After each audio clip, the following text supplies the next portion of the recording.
programming. So we created a server and we created a socket, which is a client, and both the client connected to the server, and the server sent a message back to the client. And then we put a while loop inside the server, so that it would always, once it completed its code, it would loop back to the beginning and continuously just keep looping all the time, so it would be opened 24/7. And so when we ran the server class, it would not stop until we stopped it or there was some kind of problem. And so how we done that was we used a while loop.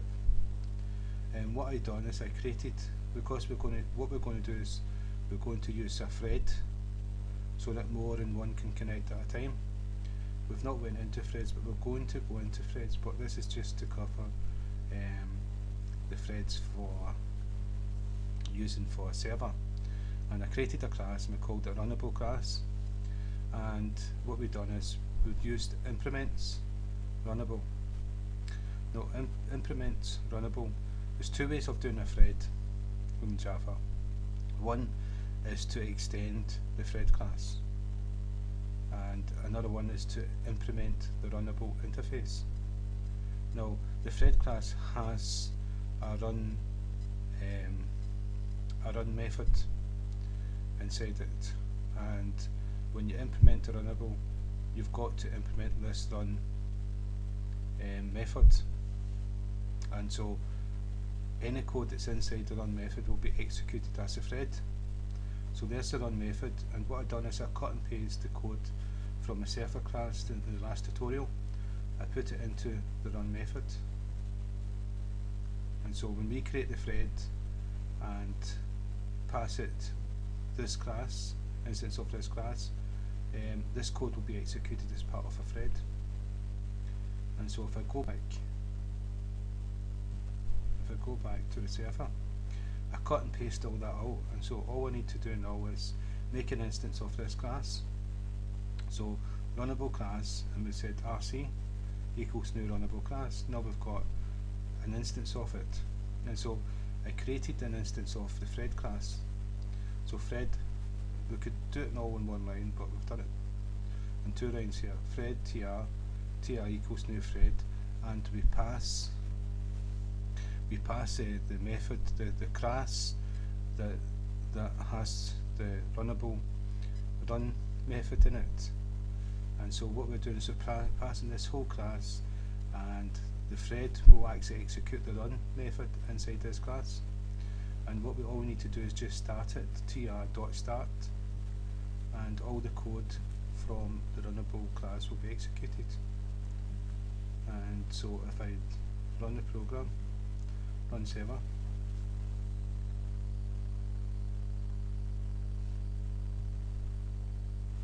and then run the socket,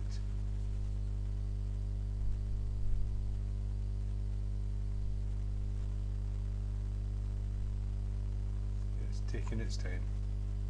Yeah, and so it's connected. Hi there, and I'll run it again, socket again.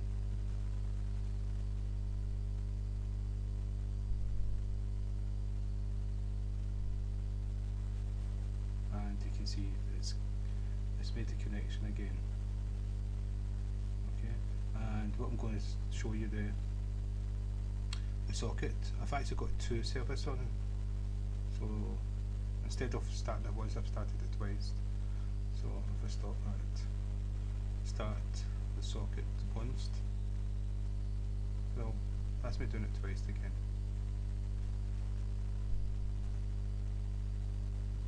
Stop.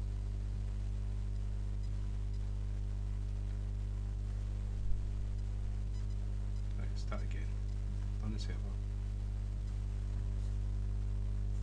So that's the server running, and now we're going to run the socket.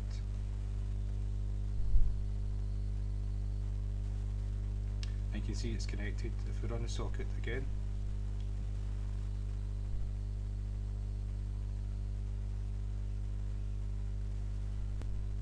so that's it connected, and that's actually the socket. We see it from server, hi there, and the number. If we run the socket again,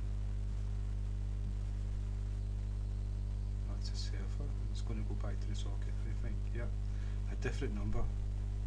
So it's the exact same, but what we're doing is we're running the server inside a thread, and so we can have many different threads running at the same time.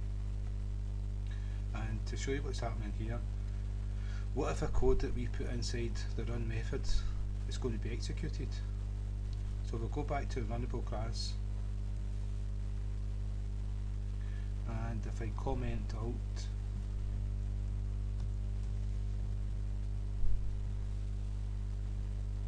all the code inside the Runnable class, that's all been commented out, so it's no longer going to be executed. And this here, I think I need another one down here. Yep. Right. So all the code's been commented out. And if I just do a system dot out dot print ln and just do Charles testing the run method in the thread. So now if we run server, it's no longer a server, it's just going to execute. I'll show you. The thread is going to be executed, it's going to start the thread, and it's just going to print out what I typed here. And so if I run the server, it's no longer a server because we changed the code. And that thread executed the code that's inside run. So any code that you put inside run will be executed in the thread. And you can have many different threads running at the same time with different code. So you can have a file that's reading, you can have a thread that's reading information from a file, testing, searching for certain keywords or something like that. Then you can have another thread that's writing data to a different file. Then you can have another thread that's taking input from the user, and all these programs are working at the same time, and that's what you use threads for. But this is threads for like a server that we're doing. And so I just wanted to show you that, if this seems to have crashed a little bit, I just wanted to show you the the thread for a server. And so you would do that if a program connected to a server and you wanted another program to connect at the same time, then you would use threads for that. This is us just touching threads basically, just touching it slightly. So we're going to go deeper into threads because you can give them priority and different things like that. So one thread can have a better priority than another thread, and so there's all different things that you can do. And so again, thank you for your time, and I hope that's helped. And so you can see that I cut the code out and pasted it in the run method,